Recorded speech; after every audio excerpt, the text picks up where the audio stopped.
అనేది చాలామంది హోప్స్ పెట్టుకున్నారు. మరోపక్క కవితక్కనేమో బీసీ మీటింగ్ అని చెప్పి ఒకప్పుడు బీసీల గురించి పట్టించుకోని వీళ్ళు ఇప్పుడు మళ్ళీ బీసీ మీటింగ్ అని చెప్పి పెడతా ఉన్నారు. సో దానికి కూడా అనేక రకాల అర్థాలు వస్తూ ఉన్నాయి. సో అంటే బీసీలకు బీఆర్ఎస్లో క్యాబినెట్లో చూసుకుంటే అయితే బీసీలు ఒకరిద్దరూ ఉన్నారు. సో రెడ్డిలు వెలమాలు పాలించినటువంటి గత ప్రభుత్వంలో ఇప్పుడు మళ్ళీ కొత్తగా బీసీ నినాదం అంటే జనాలకు దగ్గర అవ్వాలని ఏదో ఒక నినాదం కావాలి. సో నిజంగానే బీసీల మీద ప్రేమ కోసం చేస్తున్నారా లేదంటే వాళ్ళ లబ్ధి కోసం పొందుతున్నారా సెకండరీ. బట్ ఒక వాయిస్ అయితే బీసీల గురించి బయటకు వస్తుంది.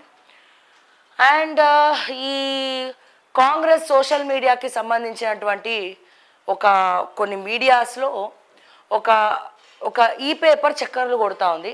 అంటే కవిత చిట్ చాట్ చేసింది కొంతమంది మీడియా వాళ్ళ దగ్గర.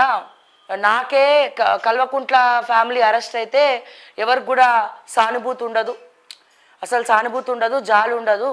నేను ఒక మహిళనై ఉండి నేను అరెస్ట్ చేస్తేనే ఎవడు అయ్యో ముర్రో అంటలేడు. ఇక మా అన్న అరెస్ట్ అయితే కేటీఆర్ అరెస్ట్ అయితే ఏం సానుభూతి ఉంటుంది అని చెప్పి ఏదో ఒక పేపర్ క్లిప్పింగ్ అయితే టోటల్గా నిన్నటి నుంచి చక్కర్లు కొడుతూ ఉంది కొన్ని గ్రూప్స్లో.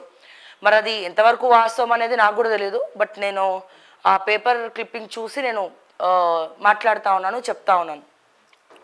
సో ఈరోజు మరి ఏం జరగబోతోంది తెలంగాణలో? ఎస్ అంటే విచారణకైతే వెళ్తున్నారు. బట్ ఒకసారి చూద్దాం. అన్ని ప్రధాన పత్రికల్లో ఈరోజు ఉన్నటువంటి వార్త అదే ఉన్నది. ఒకసారి చూస్తే ఇగో విచారణకు వేళాయే. ఈ నెల 6వ తేదీ ఉదయం 10 గంటలకు హాజరుగండి. ఫార్ములా ఈ కారు రేస్ కేసులో కేటీఆర్కు ఏసీబీ నోటీస్. 7న రావాలంటూ అరవింద్ కుమార్, బిఎల్ఎన్ రెడ్డిలకు కూడా ఒప్పందాలు, చాటింగ్, ఈమెయిల్స్ ఆధారంగా విచారణ. ఇప్పటికే కేటీఆర్ను 7వ తేదీన విచారణకు రావాలన్న ఈడీ. న్యాయవాదులతో కేటీఆర్ బృందం సుదీర్ఘ చర్చలు. క్వాష్ పిటిషన్పై ఉత్కంఠ.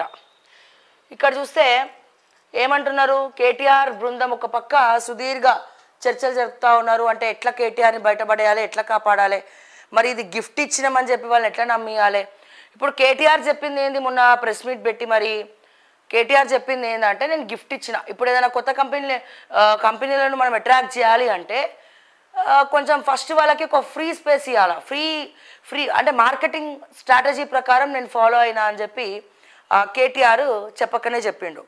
సో అందుకే ఎటువంటి జీవో లేకుండా గవర్నమెంట్ తరపున స్పాన్సర్ చేసినామని చెప్పి చెప్తా ఉన్నాడు. కానీ అది డాక్యుమెంట్స్ రూపంలో కానీ లిఖిత పూర్వకంగా కానీ గవర్నమెంట్ అఫీషియల్స్లో కానీ లేకపోతే ఆ శాఖకు సంబంధించినటువంటి వ్యవహారాలు కానీ ఎక్కడా కూడా మనకి ఏం కూడా తెలియనటువంటి పరిస్థితి. ఇప్పటివరకు కూడా ఎటువంటి ఇన్ఫర్మేషన్ లేదు.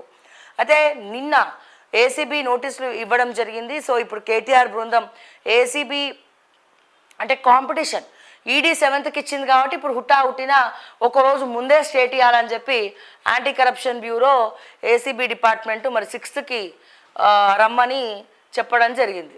ఓకే, సో 6వ తారీఖు మరి కేటీఆర్ విచారణకు వస్తాడా రాడా, మళ్ళీ ఇంకేమన్నా మళ్ళీ కేసులు వేస్తారా? మరి ఇప్పటికే ఈడీ విచారణకు వీళ్ళిద్దరు పోలే. అరవింద్ కుమార్ పోలేదు హియరింగ్కి, తర్వాత ఈయన బిఎల్ఎన్ రెడ్డి పోలేదు, ఇద్దరు కూడా పోలేదు. మరి ఇప్పుడున్నటువంటి పరిస్థితుల్లో వీళ్ళిద్దరే పోనప్పుడు మరి కేటీఆర్ పోతాడా పోడా అనేది ఒక చర్చ. ఈ లోపలనే మళ్ళీ ఇంకేమైనా హైకోర్టులో, ఎందుకంటే 2 కోట్లు 3-4 కోట్లు ఖర్చు పెట్టి లీగల్ సెల్ని ఏర్పాటు చేసుకున్నారు కాబట్టి ఆయన అడ్వకేట్ కూడా చాలా పవర్ఫుల్, కేటీఆర్ అడ్వకేటు. సో మరి ఏదో బమ్మిని తిమ్మిని చేసో లేకపోతే ఏదో ఒకటి మేనేజ్ చేసో దీని నుంచి బయటపడేయాలి. లేకపోతే ఎట్లాగో మన సంగతి జ్యుడిషియరీ సంగతి తెలుసు. సో బెయిలు, యాంటిసిపరీ బెయిల్స్ అన్నీ ఇట్లా వచ్చేస్తూనే ఉంటాయి. సో ఏదో ఒకటి చేసి, ఎందుకంటే అది 48 కోట్లు. ఒకవేళ మీకు అంత ఇబ్బంది అయితే నేనే ఇచ్చేస్తా 48 కోట్లు అని చెప్పి నష్టపరిహారం కేటీఆర్ చెల్లించిండు అనుకో, అసలు అరెస్టే ఉండదు.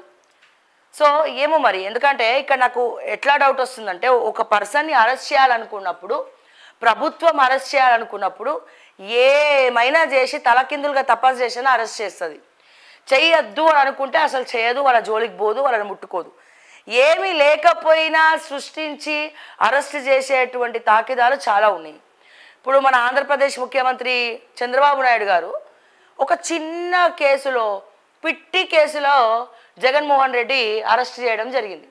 కానీ ఆ చిన్న కేసే జగన్మోహన్ రెడ్డి ఓటమికి కారణమైంది అని చెప్పడానికి ఏమాత్రం కూడా ఆశ్చర్యపోకర్లేదు.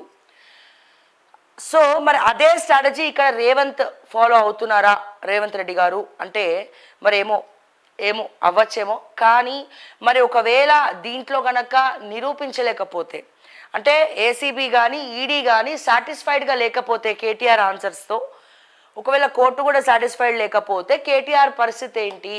కేటీఆర్ అరెస్ట్ అవ్వాలనే కేటీఆర్ కూడా కోరుకుంటున్నాడు. వీళ్ళకి అర్థం కానటువంటి విషయం ఏంటంటే, అవ్వాలని కోరుకుంటున్నా ఏం పిక్కుంటావో పిక్కో అని పదే పదే కేటీఆర్ చెప్తున్నప్పటికీ ఈయన మాత్రం పదే పదే కేటీఆర్ ఏం పిక్కుంటావు పిక్కో అని చెప్తున్నప్పటికీ, సో ఇక్కడ మళ్ళీ వెనక పొంటి అడ్వకేట్లు పోయి కేటీఆర్ అరెస్ట్ అదే విచారణకు పిలవద్దు అది ఇది అని చెప్పి మళ్ళీ వెనకాల పొంటి హైకోర్టులను వీళ్ళు వాడుకుంటున్నారు. అంటే అక్కడ వేసుకుంటున్నారు అరెస్ట్ అవ్వద్దని. డెఫినెట్గా ఏ మనిషి అయినా అరెస్ట్ అవ్వద్దని వాళ్ళ ప్రయత్నాలు వాళ్ళు చేసుకుంటారు. అంటే ఒక పక్క కేటీఆర్ భయం లేదు అనుకున్నప్పటికీ, సో ఎవరైనా రేపటి రోజున నన్ను అరెస్ట్ చేసినా నేను కూడా ఏం చేస్తావు చేసుకో, రేవే కాంగ్రెస్ పార్టీ మీద తెలంగాణ ప్రజలు హోప్స్ పెట్టుకున్నారో ఒక్కసారిగా ఈ హోప్స్ అనేవి పటాపంచలైపోయినాయి. సో దీంతో దెబ్బకి ఏమైపోయింది ప్రజలలో అంటే, జీవితంలో నేషనల్ పార్టీస్ని నమ్మద్దు. ముఖ్యంగా ఎక్స్క్లూజివ్గా నేను తెలంగాణ గురించి మాట్లాడుతున్నా.